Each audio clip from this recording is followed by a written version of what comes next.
so that she can answer them after the two sessions are complete. For our next talk, it is my pleasure to introduce Pandit Shiva Maharaj, founder and director of ICT Experts Limited, an educational technology company based in Trinidad and Tobago, focused on digital literacy, curriculum innovation, and AI-enhanced learning. Widely known across the region as digital guru, that tickled me in the climate. Pandit Maharaj has spent over 2 decades transforming education through technology, impacting more than 1,000 teachers and 20,000 students. He pioneered the Caribbean's first integrated in-kind ICT facility with interactive whiteboards, an innovation later adapted by the Ministry of Education in Trinidad and Tobago. His work extends internationally through collaborations with institutions such as the Harvard Graduate School of Education, the University of Washington's PASCHA Group, and NCC Education UK. He is also a co-author of the Cambridge Primary Computing Series endorsed by Cambridge Assessment International Education. An educator across primary, secondary, and tertiary levels, Pandit Maharaj currently serves on the CSEC Religious Education Subject Panel and is pursuing a PhD in Instructional Design and Open Learning. Bridging together innovation, leadership, and deep commitment to equity in education, he offers a powerful perspective on the future of learning as well in the Caribbean. So please join me in welcoming Pandit Shiva Maharaj.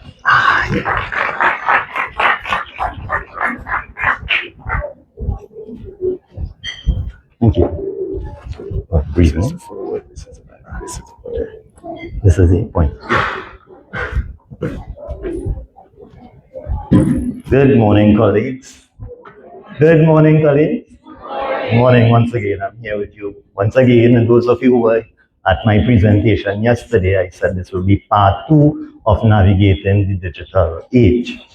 So as a good teacher, we have to go back and revise what we did yesterday, and that's all. Prerequisite knowledge. So yesterday we learned that AI stands for, and not artificial insemination. Okay? Okay, very good. So you learned that. SOLE stands for? Very good. 100 points for that student. Self-organized learning environment. And we spoke about what's the kind of AI we should be using. Remember that? Socratic AI, right? So Socratic AI is the type of AI that we should be using. So to get into today's presentation now, digital literacy as a catalyst for change in the Caribbean. Sometimes we think, it's just about learning the tools. And we say tools because technology, you have heard it time and time again here, that technology is just a tool. And it must be guided by pedagogy as teachers, as educators. So that is why SOUL is a pedagogical implementation of technology. So we need that behind. So today we make an intentional curriculum, we make a case, for intentional curriculum-driven digital literacy across the Caribbean. Not as an optional extra, but as a foundation for equity, innovation, and economic competitiveness in the region. That's how much things we could prosper from having digital literacy implemented. So we start with a little Jeopardy or quiz, right? Or Family Feud. Who like Family Feud? Right? Are you on Family Feud? This is the screen. Right? So in Family Feud, we have surveys. And this survey that I have, you can get on the big screen. The survey that I have was from the World Economic Forum, surveyed over 1,000 global companies representing 14 million workers. And they asked the question,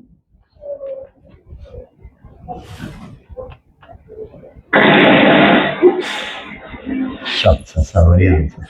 Yeah.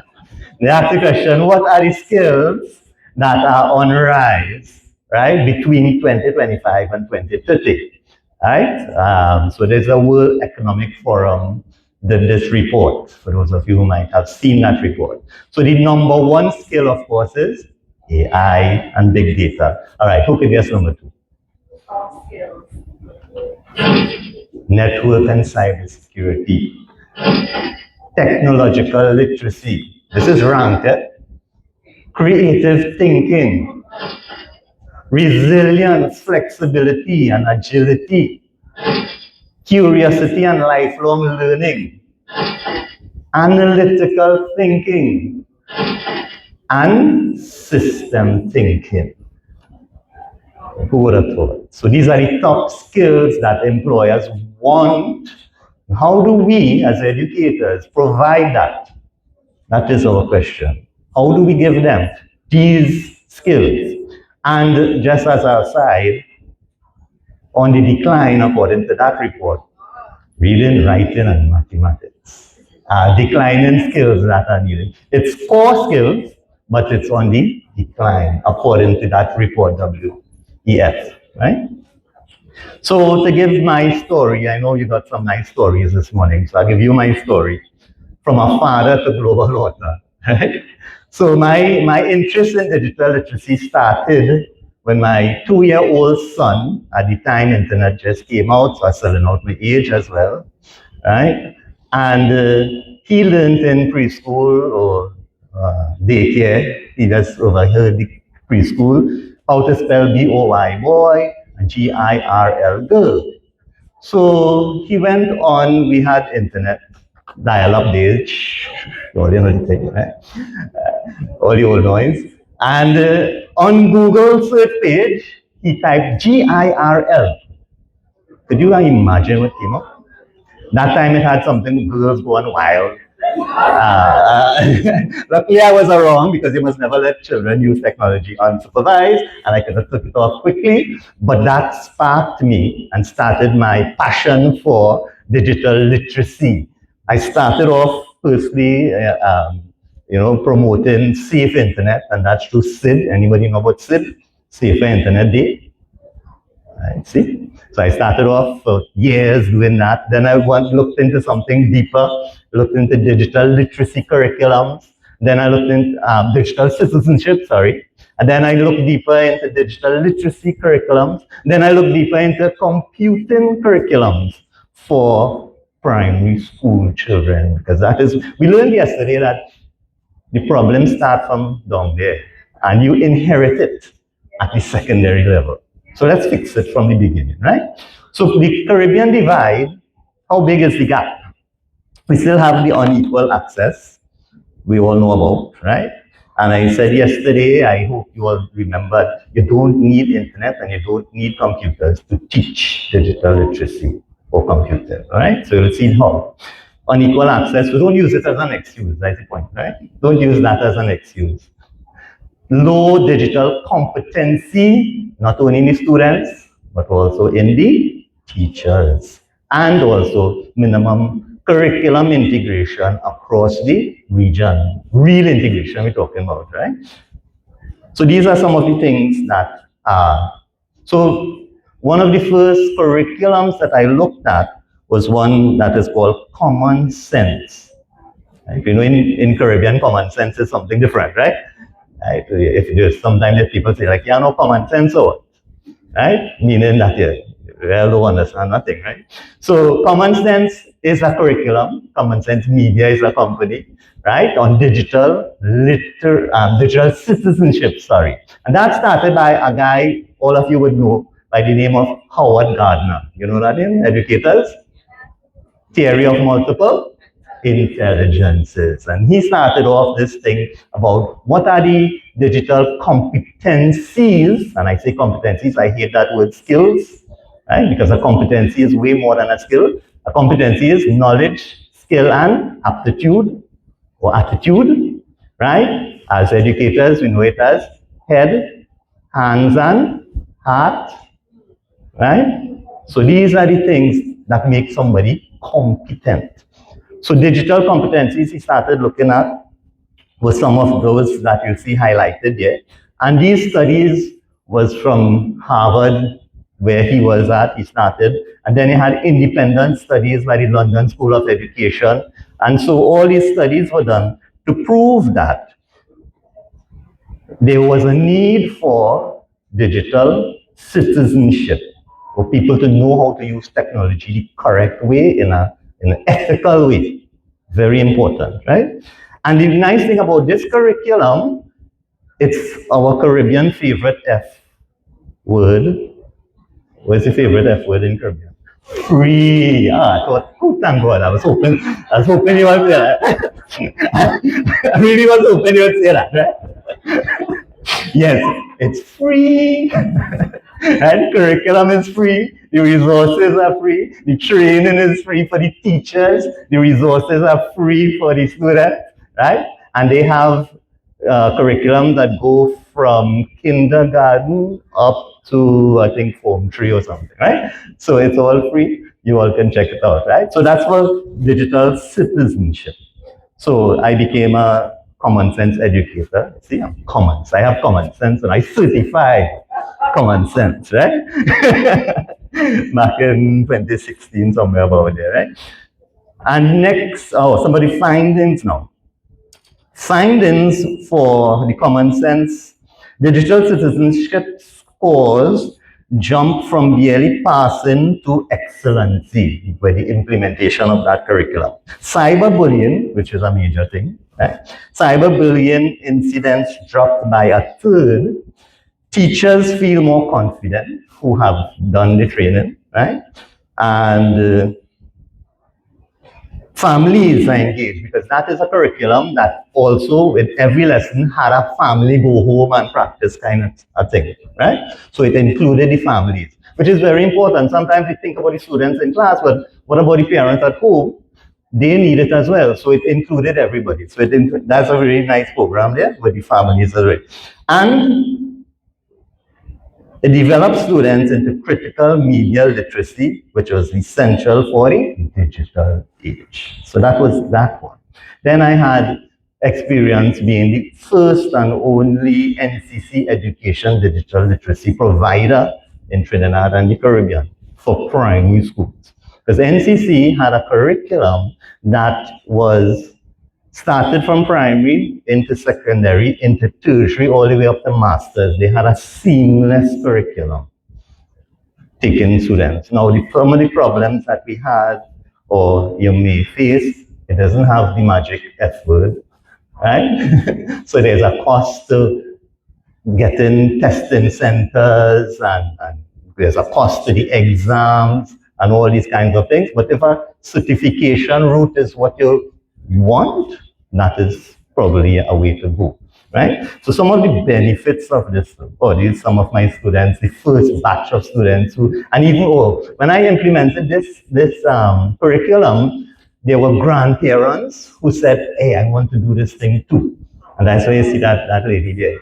She came and she did it with her grandchild. And so she got certified too. And she used to go around boasting now, hey, I can do things on my phone now, no, you can't do that.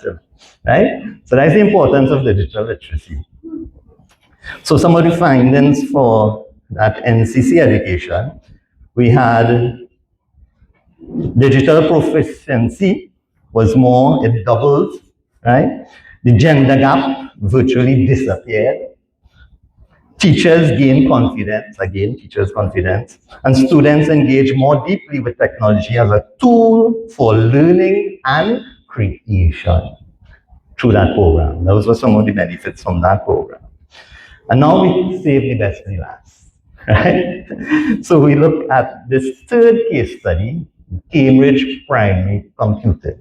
Now, full disclaimer, I have this, in those videos, they must be full disclaimer, right?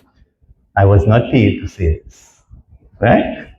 When I wrote this abstract last year, July, I had no idea that the company would be a sponsor for this CXC, all right? I had no idea.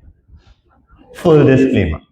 So what I have to say is my views, right? And there's nothing anyway by them, right? So this third one, the Cambridge primary computing. So if we look at all those skills that we said we need to prepare our students for, how do we do that? That's where computing comes in, right? So have you ever wondered, why is it that at universities, the Department of Mathematics and Computing are together? We want to solve mathematics problems, right? Have you ever wondered why at universities the Department of Mathematics and Computer Science are together? Have you ever wondered why the mathematics teachers, if there's a shortage of IT teachers, who they're looking to? The math teachers to teach IT? So there's a correlation, there's a relation. Why haven't we seen this before? To know that computing is a solution for doing better in mathematics. Because it teaches you the skills that you need to problem solve. The skills that you need to be creative, the skills that you need to be rational in your thinking step by step, comes from computing. So yes, so we have a person, I am an author of the books that you see there, right? And I have some of them here, and I'll give you a little joke that when I was coming, and I weighed my suitcase, it told me you're 10 pounds over. I said, but how? Then I took out these books, and I was okay.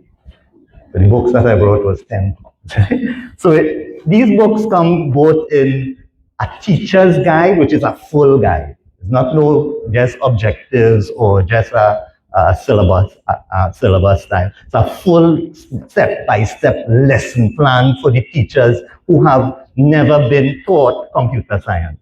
This is for the teacher who have never done computer science to just take a book and follow step by step how to teach it. So you have the teacher's guide. Then for the students now, we talk about making education fun. Look at this book. Look at the colors. Look at the activities in this. Makes it fun for them, right? And the nice thing about it, you don't even need a computer to teach it. Right? You don't even need a computer to teach it. So these are some of the things. Cambridge, so in compelling, was very compelling results. Logical reasoning jumped by 30%. Engagement in STEM doubled. Girls thrived as computing in the computing environment. Teachers became more confident, and classrooms transformed into innovation hubs. So, making some links to mathematics now. In mathematics, across all studies, several mechanisms explain why including digital literacy in computing at primary level improves mathematics. It enhanced problem solving and reasoning, computational thinking skills, disposition, abstract, algorithmic thinking, algorithms, right? Pattern recognition, all of this is in computer science. All of these are in mathematics. So they are the links. Are the same cognitive tools used to solve complex maths problems. It improves self-regulation learning. Digital literacy strengthens students' ability to plan, monitor, adapt their own learning, which mediates the relationship between digital competency and higher academic achievement, including maths. Immediate feedback and practice. Digital math tools and platforms provide rapid feedback, adaptive difficulties, and abundant practice opportunities, which meta-analysis link the meta-analytic link to higher thinking, higher order thinking. Engagement and confidence. Well, we saw across all, it improved engagement and confidence in both students and teachers. So it's a blueprint for the Caribbean. But first of all, we need the curriculum, right? But sometimes You don't have to reinvent the rule, and we are very fortunate and lucky, as I say, I'm not selling for them, but to have sponsors here that have a proven blueprint already, curriculum that can be adopted into our schools, even if you never did computer science. And they also have a digital platform. So schools that do have internet access, you have that. And those who don't have internet access, you have the books. Right? So you have both, the best of both worlds. Nobody missing out. Whether in a rural area or in a developed area, urban area, doesn't matter. Everybody will succeed. So you need teacher training. So that's where the universities come in your teacher training programs, your educational technology programs, and not only educational technology programs. It should be across the board for all teachers to have this kind of training, right? Even a maths teacher should have that. Regional infrastructure, that's where the digital divide would come in with all the connectivity and all that, right? So these are the things. So for success, to succeed, we need to coordinate action. First, embed digital literacy into national curricula, or maybe a regional curricula, maybe. And I don't want to discount that we do have digital literacy curriculums there, but only at the secondary level in most countries. But that continuity, as we have learned, has to be coming from below, from the primary into the secondary and further. Secondly, train teachers using certificate programs like the Common Sense or the NCC or even in Cambridge, how to use it. Third, invest regionally in infrastructure, connectivity, devices, and shared content. Yesterday, when we did the Soul, you saw that you don't need a full one device per child, right? You could group them about 4 to 5 around one computer, so it lessens your burden on implementation of devices. Third, well, that investment we need. This is a call for action for ministries, must make policies and commitments. Governments must fund teacher training and digital infrastructure. CARICOM must collaborate regionally, and we must partner with proven global providers to localize the frameworks. Digital literacy is not a luxury. It is a right and a pathway to equity. Thank you very much. So we have a little more time now. So those who didn't, I heard some complaints that it was too fast last time, but that's not my fault. But this, you have enough time now. If you want to scan, if you have internet, you scan this one. If you don't have internet, you scan the other one. Right? And for those of you who, I don't want to get both this time, so they're done. And I have, I think, the slide with the slides. Right. Those who want the slides, you scan this one and you'll get the slides straight to your phone. Thank you very much.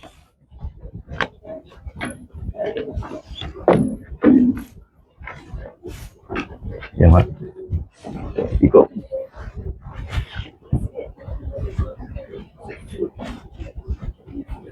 Amazing. Let us thank the speakers one more time.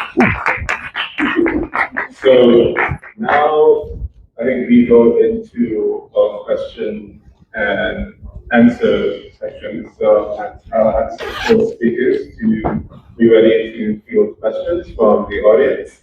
I think there might throughout the room where people could approach and ask the questions if need be. Will there be mics for the speakers as well?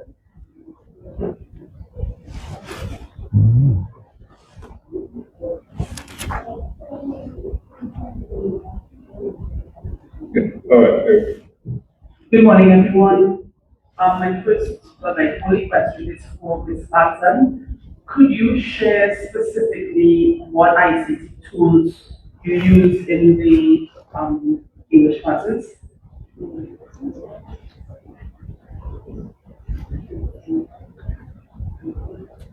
Oh, thanks. All right, thank you very much for the Desktop, oh yeah. And so for the experimental group, there were a number of tools that we used. For example, we use Storyboard that. So Storyboard that is a website basically that allows the students to go on, and then they have these panels. I'm not sure if you're familiar with it. So we use Storyboard that. We also use Storybird. So that is another interesting one to help them generate ideas, and then they get to see sample stories as well. We use the immersive reader that is enabled on the laptop, on the desktop. And so for the immersive reader, it allows them to listen to the stories that are being read so that unfamiliar words and so on, they get a sense of what it sounds like, what it looks like, and so that helps with vocabulary. So those were three of the more prominent ones that we used. There was Google Docs, that was basic for everybody to basically write their stories and get that feedback at those ends. Just a quick follow-up and on the side. During your research, did you have any sort of communication with, let's say, foreign language teachers, and did you see any correlation with they having problems with writing skills as well? In response to that, no, because at the time, we were not offering any foreign language at point in school, so it didn't work for that. But Thank you so much. yes, thank you, no problem. Hi, good day. This is also for you. At the beginning of your session, you would have said that the use of phones should be allowed, but then in your experimental group, they have to go into a lab where there were laptops. So I wanted to know, in your study, did you use, was there the use of phones? Because I feel as though phones can pose a distraction as well. So you have more of a controlled environment with the use of the laptops. But then when you said that the use of phones should now be included, was your study involved in that? Actually, yes. And so the phones were more used in terms of like home assignments. And so in the WhatsApp group, they would write their stories or type their stories and they would post it in the group. And so those in that group would now provide feedback. Well, I think you misspelled the word here or your setting is incorrect here. Maybe you can add a little bit of detail. So both were used.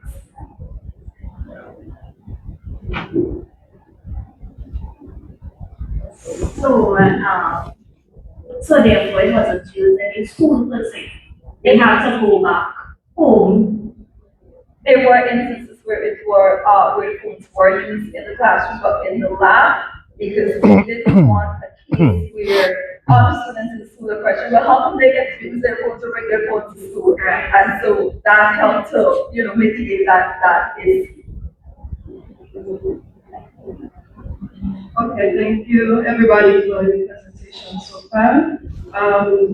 I'm glad that the question was asked about phone use in the school because right now we see that there's a trend happening globally where educators are actually taking phones out of the classroom and going back to analog. So, but I'm wondering, for the second presenter, he mentioned that you don't have to have tech tools to be able to teach digital literacy. So I'm wondering, okay, well, what are some of the strategies or maybe programs that can be used to teach digital literacy when you may not even have those tools in the classroom? You could elaborate on that. Sure. So, for example, I'll use an example from one of the books, one of the chapters that I would have written. When you're teaching a digital literacy, for example, creating a strong password, right? Creating a strong password, we did that with a game, a cipher, a cipher, right? We had the numbers that linked at different letters and all that sort of things. So we did that through a game in the book to show them that you could do this and you could cipher and you need to decipher and you need a certain code to decipher back that and to so send messages and they were sending messages to one another, right? Also in the digital citizenship one, the common sense one, their whole program does not require right? And they have very unique and very interesting little games for the kids to play that will teach them skills, sorry, competency. I'm going against my own thing. I hate the word skill. To teach them the competencies that are needed to survive or to thrive, sorry, in the digital world, right? On the note of right before I came here, at my school, we just launched our own or created our own. This is based on your thing, right? With creative writing for primary school. AI app that would take a picture, and we had trained it regardless of the crap awful handwriting, or you know what I mean, really bad handwriting that children have sometimes. We have trained it that it would recognize it and convert it and and help them to see where they went wrong. Now the next model or the next part of that, when I go back, we're going to add on to that the Socratic part of it, where it will not tell them what to do wrong or which word they spell wrong, but highlight something and ask them questions. You know, like just how good teachers do. Good teachers would ask questions to elicit things from their students. You're not giving them the answers, you elicit, right? So this is one of the things that I'm working on right now. Again, you have my contacts, you can contact me and I can send you more information on that as it evolves. As I say, these things are evolving all the time. Actually, when I started in education 25 years ago, one of the first things I did, one of my colleagues was doing her B.Ed, and her project for her B.Ed was creative writing using technology 25 years ago. That was when we just had Word on a computer, right? And because I just came in the school, she said, I know you're good with IT, so I'm going to do this project. And that time we were using things like the spell check and the grammar check and all these things to help in the writing process, right? To help them brainstorm and to help them pre-write and all these kinds of things. So technology has always been there. I leave with you though what I said. Technology is just a tool.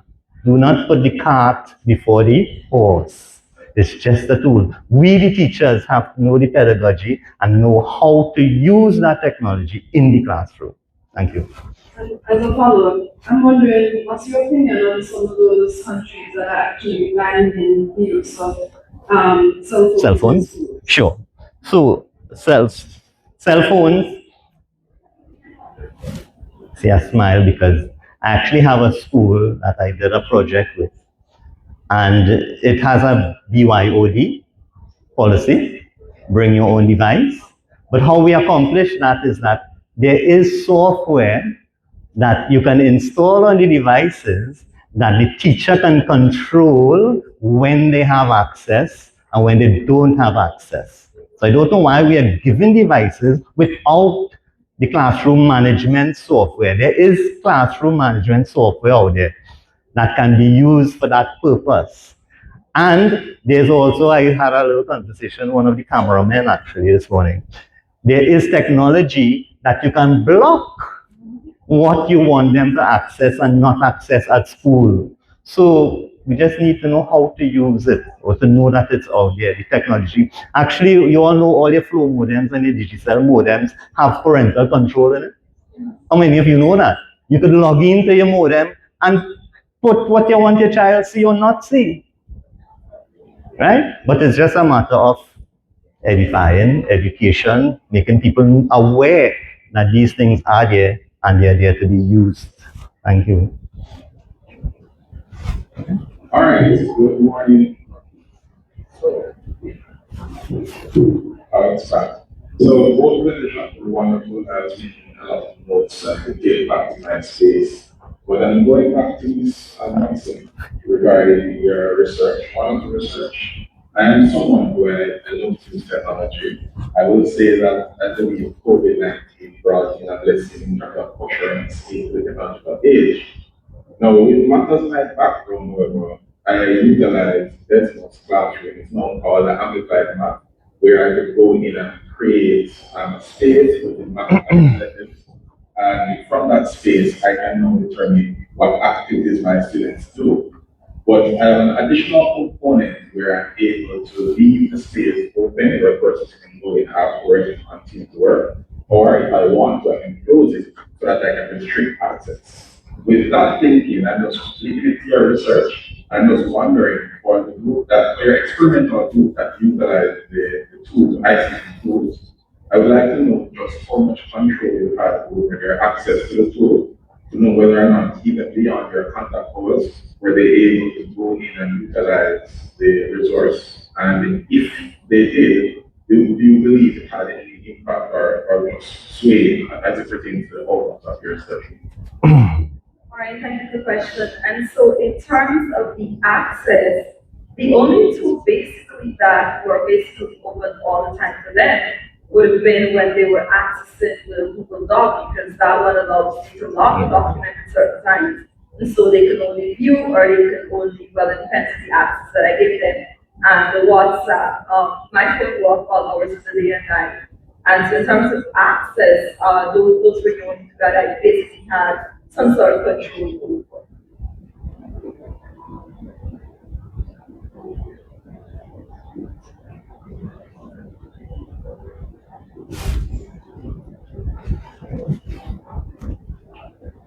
Any more questions? But I have a question, actually.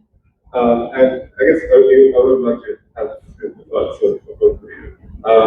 Because in thinking about sort of the digital technologies and like what students and children are exposed to and having conversations with sort of educators and scientists, people with kids, like one of the fears that I often hear is that, it's like the dangers and addiction of these kinds of technologies and like the decrease of like attention span and like, so how do you, what are your thoughts on sort of like combating that type of like thinking when thinking about sort of like advanced digital technology? Right. So those of you who had internet and you scan the internet version of the scan, in that web page, you would see an article I wrote on tech addiction. Right? Now, tech addiction is something that is real, right? And it is because it has the same effect as actual drugs, the dopamine and all that, right? And you combat it in the very same way that you would treat with a drug. And one of the important ways that we kept children safe, or we could keep children safe, is to have a well-balanced life. And that's where the digital citizenship part of the digital literacy comes in, where the heart part comes in, right? And that's, sometimes we tend to, and I'm glad we had our presenters that highlighted the affective domain, how important it is. The same affective domain is important also in digital. When we train digital literacy, we must have that component as well to balance. So when you go to my YouTube channel and you look at the videos, even though I'm called a digital guru, you will see most of the time I'm preaching how not to use technology. Right? Yeah.